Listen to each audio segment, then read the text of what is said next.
अब आपको टोंक से बड़ी खबर दे रहे हैं, जहां पर पुलिस के खिलाफ सराफा व्यापारियों ने मोर्चा खोल दिया है। व्यापारियों ने गोपाल जी मंदिर में बैठक की है। सराफा संघ ने किया अनिश्चितकालीन बंद का आह्वान। सराफा व्यापारी को हिरासत में लिए जाने का विरोध। व्यापारियों ने पुलिस पर लगाए गंभीर आरोप। चोरी का माल खरीदने के आरोप लगाकर करते हैं परेशान। बड़ी खबर इस वक्त आपको हम दे रहे हैं, जहां पर व्यापारियों ने गोपाल जी मंदिर में बैठक की है। सराफा व्यापारी को हिरासत में लिए जाने का विरोध यहां पर किया गया है। व्यापारियों ने पुलिस पर गंभीर आरोप भी लगाए हैं। सराफा व्यापारी को हिरासत में लिए जाने का विरोध किया गया है। तो बड़ी खबर इस वक्त आपको दे रहे हैं, सराफा संघ ने किया अनिश्चितकालीन बंद का आह्वान। सराफा व्यापारी को हिरासत में लिए जाने का विरोध किया गया है। व्यापारियों ने पुलिस पर जो है गंभीर आरोप लगाए हैं। 1.5 साल से अलग अलग थानों की पुलिस यहाँ पर 1 या 2 मोगियों को पकड़ के लेकर आती है। वो मोगिया आकर बता देते हैं कि साहब हमने फलानी दुकान पर माल बेचा था, जबकि ऐसा कुछ होता नहीं है। बिना बात हमारे व्यापारियों को परेशान किया जा रहा है, उठा के ले जाया जा रहा है। एक चोर की गवाही तो मान रहे हैं, लेकिन हम लोग जो कह रहे हैं वो चीज़ पुलिस द्वारा नहीं मानी जा रही। देखो, पिछले कई दिनों से, कई महीनों से पुलिस से लेकर व्यापारी आक्रोश में है। सराफा व्यापारी कहीं ना कहीं डरा हुआ है। कल जिस प्रकार से जो कार्रवाई हुई थी, इससे व्यापारी को लगा कि हम कुछ आतंकवादी हैं। कम से कम 4-5 गाड़ियों में पुलिस के लोग आए, अकेले व्यक्ति को साथ कोतवाली के नाम पर थाने में आ जाओ, वहाँ मिल लेते हैं, वो सीधे अपने क्षेत्र ले गए। इसका आक्रोश व्यापारियों में है। जो भी काम करना था, अनुसंधान करना था, स्थानीय थाने के अंदर कोतवाली में मिलकर बात कर आगे जाते। दौलत संवाददाता इस वक्त फोन लाइन पे हमारे साथ है। दौलत, क्या है पूरा मामला जिसको लेकर आज व्यापारियों का आक्रोश देखने को मिला? देखिए, व्यापार संघ यानी कि सराफा व्यापार संघ से जुड़े हुए ये तमाम व्यापारी हैं और प्रदेश भर की पुलिस के खिलाफ इनकी नाराजगी है। दरअसल चोरी का माल खरीदने के आरोप लगा करके प्रदेश भर की अलग अलग जिलों से पुलिस आती है और चोर को साथ लाती है। चोर इशारा करता है कि फला व्यापारी को मैंने माल बेचा था और बिना किसी पूछताछ के, बिना स्थानीय पुलिस की जानकारी से उस व्यापारी को पुलिस उठा करके अपने साथ ले जाते हैं और पूछताछ करते हैं। पिछले 7 वर्ष से करीब 15 से ज्यादा व्यापारी हो चुका है। ऐसे में कल भी एक बुजुर्ग व्यापारी को गुरुवाल पुलिस लेके गई, के बाद में व्यापारी नाराजगी है वो देखने को मिली है। गोपाल मंदिर में आज बैठक करने के बाद में सराफा व्यापार को बंद करने की बात करते हुए सुबह बाजार में बाइक निकाली। शहर में जो मुख्य बाजार है वहाँ सराफा व्यापार तमाम दुकान बंद किया। व्यापारी अभी सुबह बाजार पर है और बात जारी है और पुलिस के खिलाफ है वो नाराजगी लगातार जारी है। उसका कहना है कि अगर कोई व्यापारी इस तरह की हरकतों में तो सामान खरीदने में शामिल है तो स्थानीय पुलिस का संपर्क किया जाए। वो स्थानीय पुलिस हमसे जानकारी देगी, कोई अगर वाकई में आरोप है उसके खिलाफ कार्रवाई की जाए। लेकिन बेगुनाह व्यापारियों को जिस तरह से पुलिस करती है उसको लेकर के ये नाराज शहर में आज जारी है। जी ठीक है, बहुत धन्यवाद आपका तमाम जानकारी देने के लिए दौलत।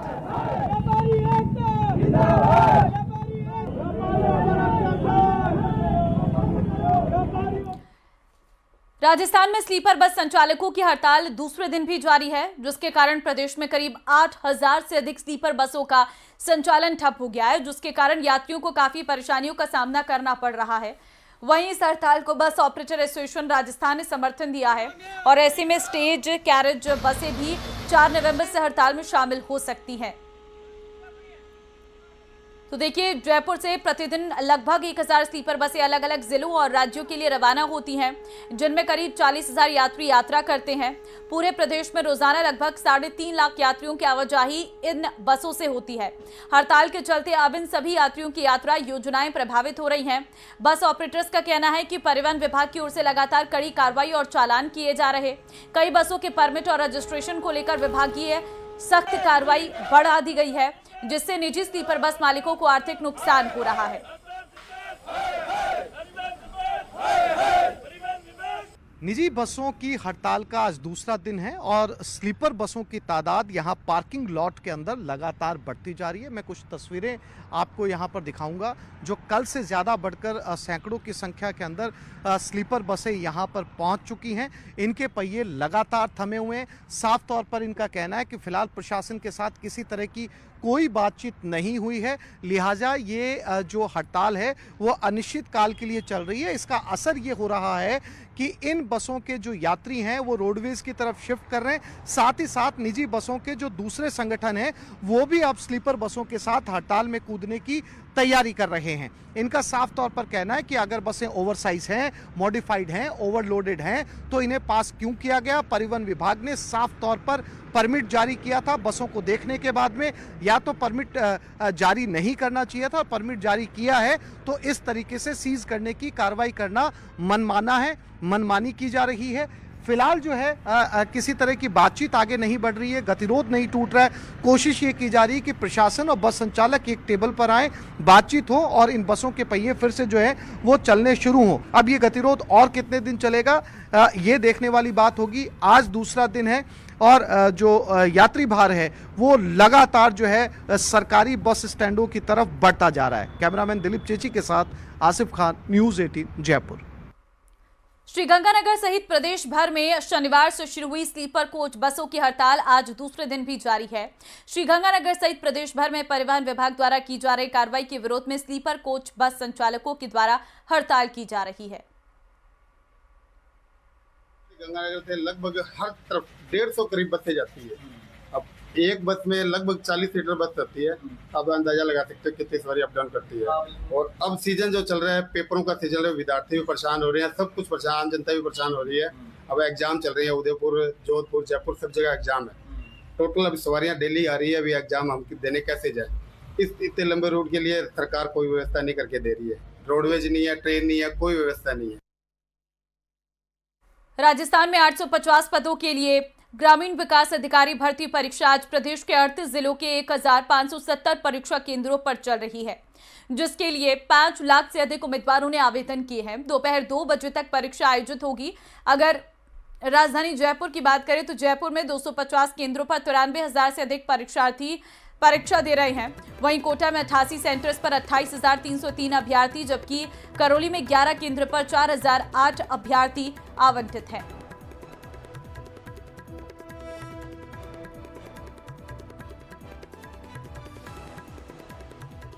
तो देखिए, कड़ी सुरक्षा के बीच वीडियो की परीक्षा हो रही है। प्रदेश के 38 जिलों में आयोजित हो रही है ये परीक्षा। कड़ी सुरक्षा के बीच में श्रीगंगानगर, बूंदी, दौसा, करौली और जयपुर में परीक्षा का आयोजन किया गया है। 2 बजे तक ये परीक्षा है। 2 बजे परीक्षा समाप्त होने के बाद जो अभ्यर्थी हैं वो बाहर आ जाएंगे। सुबह 11 बजे से परीक्षा शुरू हो गई थी। 10 बजे तक ये एंट्री दी जा रही थी। सभी विद्यार्थी समय से अपने परीक्षा केंद्र पर पहुंच चुके थे। कड़ी सुरक्षा व्यवस्था के बीच ये परीक्षा आयोजित की जा रही है ताकि किसी भी तरह से पेपर लीक या फिर नकल करने की कोई घटनाएं सामने ना आ सके। टोंक जिला मुख्यालय से सटे अहमदगंज के लोगों ने पानी की मांग को लेकर लहन गांव के पास सड़क पर जाम लगा दिया। टोंक टोडा रायसिंग वाया लहन रोड जाम होने से वीडियो की परीक्षा देने वाले अभ्यर्थी फंस गए। सड़क पर झाड़ियां और खाली बर्तन रखकर महिलाओं ने प्रदर्शन किया। प्रदर्शनकारियों का कहना है कि जेजेएम के तहत कनेक्शन होने के बाद 2 साल से पानी पीने का नहीं मिल पा रहा है। वहीं बीसलपुर लाइन में अवैध कनेक्शन को लेकर भी लोगों में नाराजगी है। अवैध कनेक्शन करने वालों के खिलाफ एफआईआर भी दर्ज की है। ग्रामीणों का कहना है कि पेयजल कनेक्शन के नाम पर उनसे 2500 रुपए भी लिए गए हैं, लेकिन अब तक पानी मिला। और वहीं जाम और प्रदर्शन की सूचना पर मेहंदवास पुलिस और सदर थाना अधिकारी जयमल सिंह मौके पर पहुंचे। समझाइश कर जाम खुलवाया गया है। समस्या है सर, अब 1.5 साल हो गया और बोलते हैं नल वाले को, तो मैं क्या करूं, मैं तो दे देता हूं, कैसे बोलता है। और अधिकारी आया, अधिकारी देख गया और ठीक से साफ। अब मैं फोन करा तो फोन उठाओ कौन है। समस्या पानी की है सर, पेयजल का पानी नहीं है। और हमारे क्या है कि शुरू में कनेक्शन हुए थे ना, तब 2,500 रुपये की रसीद बनाई गई प्रति एक घर में। और उसके बाद में उससे आज दिन तक कभी भी पानी की समस्या का समाधान नहीं हुआ है। 1.5 साल से तो हम इतने परेशान हैं कि वहाँ हमारे गांव में सार्वजनिक कुआं है, वहाँ से पानी भरते हैं। उसमें पानी क्या है, मीठा नहीं है, खारा पानी है। देवली से आए हैं। काय का एग्जाम है? वीडियो का एग्जाम देने। क्या समस्या है? यहाँ पे जाम लगा रखा है। काय का एग्जाम है? वीडियो का। ये यहाँ लहन गांव में कोई चौराहे पे महिलाओं द्वारा जाम लगाने की सूचना थी, जिस पर हम लोग आए जाब्ते के साथ में। अहमदगंज के लोग थे, उनकी जानकारी आई कि घरों में बीसलपुर का पानी नहीं आ रहा, क्योंकि बीच में कई अवैध कनेक्शन है। अवैध कनेक्शंस कटवाने और ताकि पानी आए, इसके लिए इन्होंने मौके पर कोई अधिकारी पहुंचे, इस बात की मांग को लेकर जाम लगा रखा है। राजस्थान में अब शिक्षा और सिस्टम दोनों ही बदलते जा रहे हैं। शिक्षा मंत्री मदन दिलावर ने एक साथ ऐतिहासिक फैसले लिए हैं। सबसे बड़ा ऐलान है, अब सरकारी हो या निजी, सभी स्कूलों की यूनिफॉर्म एक जैसी होगी। यही नहीं, अब दफ्तरों में राष्ट्रगीत, राष्ट्रगान से हाजिरी पक्की होगी। देखिए, स्कूल से लेकर ऑफिस स्तर तक बदलाव लाने वाले इन फैसलों पर यह खास रिपोर्ट।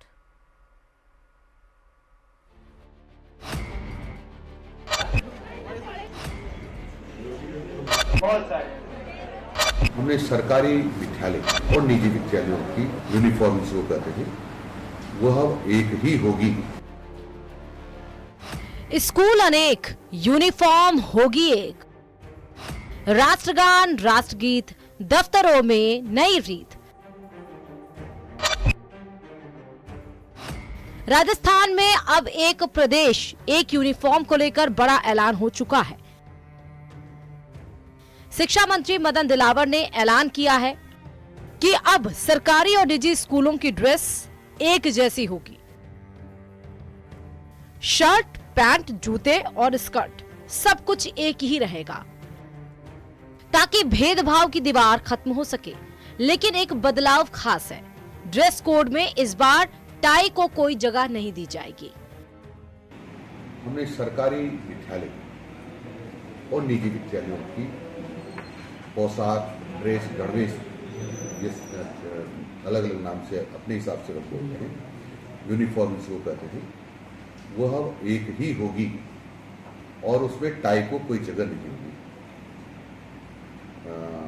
जैसे शर्ट है, नेकर, पैंट जो भी होता है, जूते, वो सब एक जैसे होंगे सरकारी और गैर सरकारी में।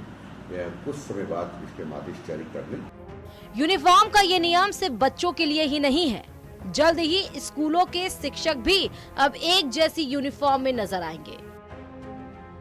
यहाँ तक कि सभी शिक्षकों को भी आईडी कार्ड जारी किए जाएंगे। शिक्षा मंत्री मदन दिलावर का दावा है कि इससे शिक्षकों की पहचान मजबूत होगी।